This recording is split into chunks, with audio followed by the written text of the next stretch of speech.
les données notamment sur la nature de la comète montrent qu'on a affaire à un matériau qui est fracturé à toutes les échelles, c'est-à-dire l'échelle au niveau de la centaine de mètres, on voit des grandes fractures un peu partout, mais le panorama de Shiva montre qu'à l'échelle de quelques centimètres, également, on a cette fracturation qui est vraiment à toutes les échelles.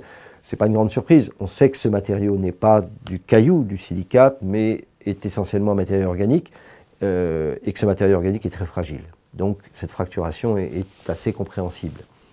On a aussi pu mesurer que sous ces 20 cm de poussière sur lequel Philae a rebondi, en dessous, le matériau était extrêmement dur.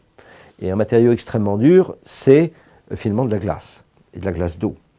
Et d'ailleurs, depuis, l'interprétation a été faite de façon assez globale.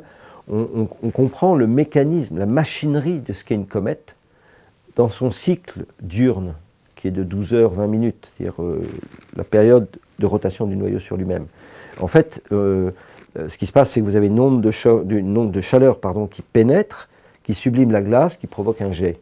Très bien. Au moment où le jet passe dans l'ombre, la surface se refroidit très très vite et devient un piège à glace. Par contre, l'onde de chaleur continue à pénétrer et donc vous avez des gaz qui viennent se congeler à la surface. Et donc on a une surface de glace qui, au moment où elle revient au soleil, va se remettre à sublimer. Et ce cycle se reproduit à chaque rotation.